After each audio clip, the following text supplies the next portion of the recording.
Yes, guys, welcome back to another video. Welcome to the George Benson football channel for your Chelsea versus Leicester Premier League preview. We played Southampton last week and we destroyed them 4-0. We beat Copenhagen.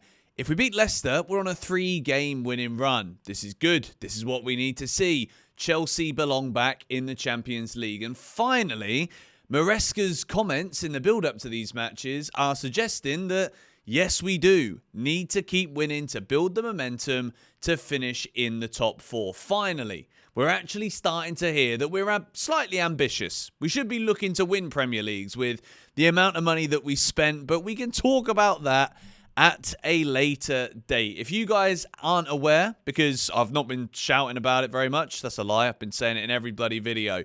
More GBFC, I'm posting every day, at least one video a day on that channel right now, and there's also a video going out today on the JustACoupleGs channel. So 3 channels, 3 videos. Today is a wonderful day. But Chelsea versus Leicester.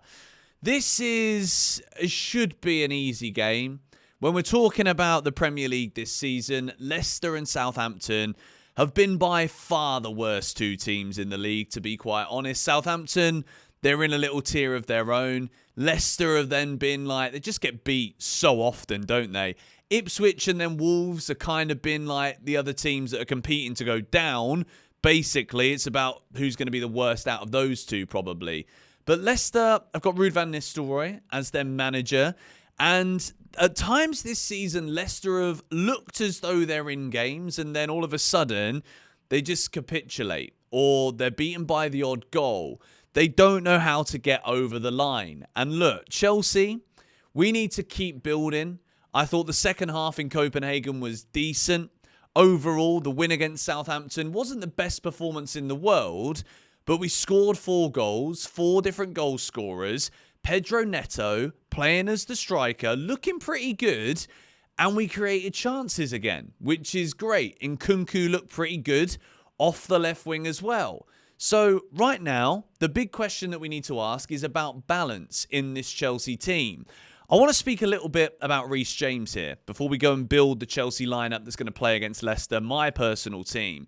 Because Enzo Maresca's comments about Reece James, saying that when Maresca came in at the club, he spoke to Reece and was like, look, this is what you did at Wigan. Look at the goals you were scoring, playing as an inverted midfielder, as a CDM basically. And a lot of Chelsea fans have got a lot of questions about this. Gusto went off in the 25th minute in the game on Thursday night against Copenhagen. So people are probably expecting Reece James to be the right back, although Gusto was the flipping left back and then Cucurella came on. But it does get messy, really, because we had Chalobah as the right back, Reece James as the DM. In the first half, Chelsea was so rigid. It looked as though it was players playing in a system and in positions that they were unaware of, that they'd not played before. Nobody was moving. And then in the second half, Maresca changed it. We started to be a bit more dynamic. Reece was spraying passes. And I think when Reece is in that kind of position, not only can you see him arriving and he's got such a brilliant strike of the ball, but he can also, when he starts to look up and look forward, Chelsea can get a bit of variety with the passing. Because look, the reason we've struggled, in my opinion, so often recently to be actually getting into good positions and having big chances is because we don't have that many players that are willing to play a risky pass. Enzo Fernandez is always looking for those little clip balls over the top or through balls through the middle, same as Cole Palmer. But other than that, where is the creativity coming from? The wingers kind of do the same thing, cut inside, block shot. Cut inside, headed away because we don't have a box-present striker. So we've seen that on repeat for weeks now.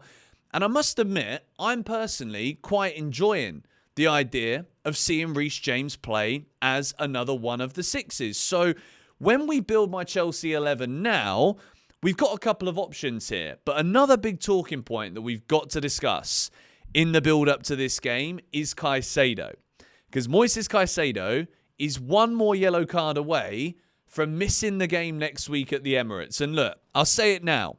If Chelsea don't have Caicedo for Arsenal away, I dread to think how many we'll lose by. I don't think we're going to get anything from that game next week. But look, I'm not just being downbeat and negative, but I just saw Arsenal score 7 against PSV and Eindhoven, and I've seen a very shaky Chelsea defence all season. Without Caicedo screening that back line, I don't know what Arsenal could do to us. I don't even want to think about it. So there is also that to be thinking about in this game. Will Caicedo be a bit more reserved? Are Leicester going to use the fact that Caicedo's on that booking to try and get at him, to try and force him to make an error?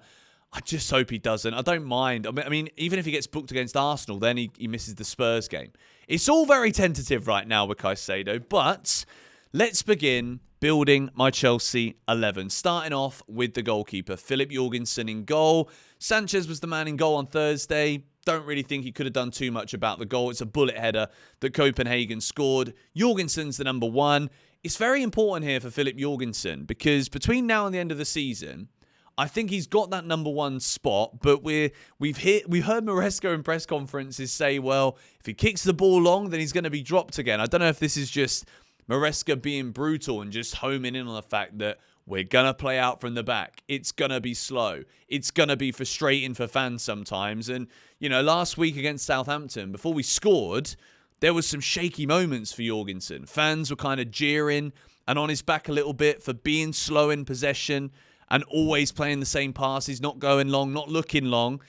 But Philip Jorgensen is the keeper. I wish him all the best. I hope he does well. Moving into a Chelsea back four, and Trevor Chalobah I've put back in at right back again.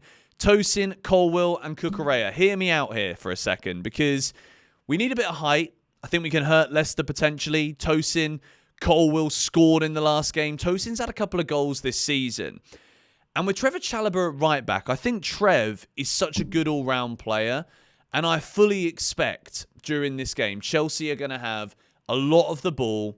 We're going to have a lot of opportunities. And when you see what I've done going forward, that's the wrong button, I've got Reece and Caicedo next to one another again here.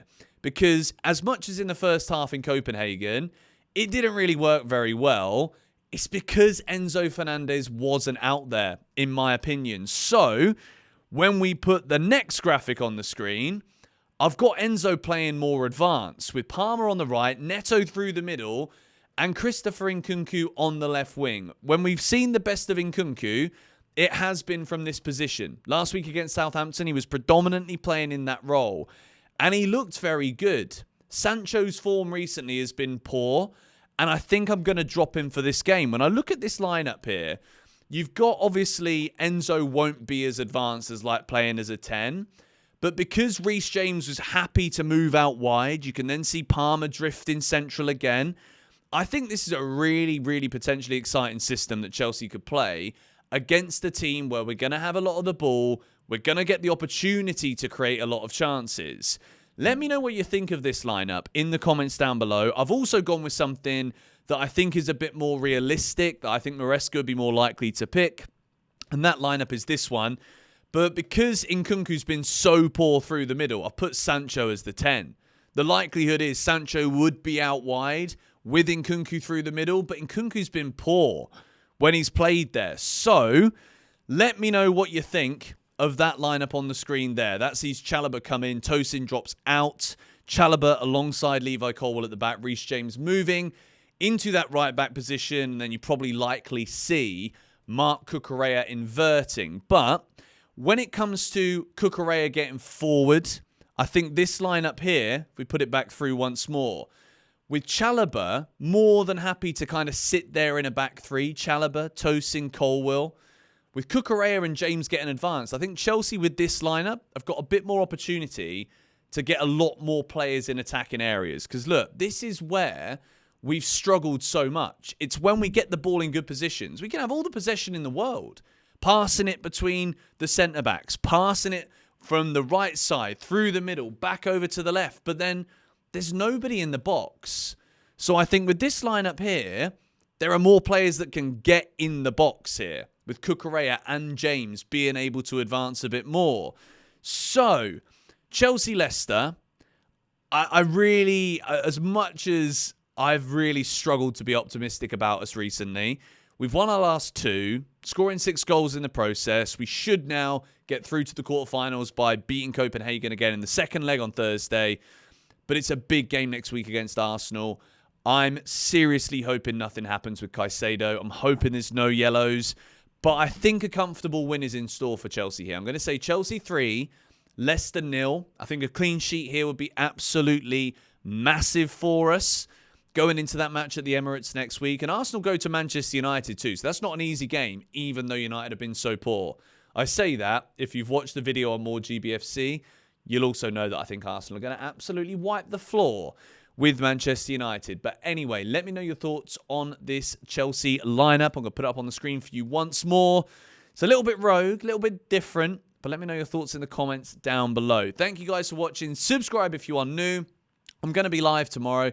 I was going to do a watch along for the Copenhagen game, but I got up super late just before kickoff. So, going to be live tomorrow for sure. It's a nice 9 p.m. kickoff for me. I love that. Thank you guys for watching. Subscribe if you're new. Links to both other channels in the description. Come on, you Blues.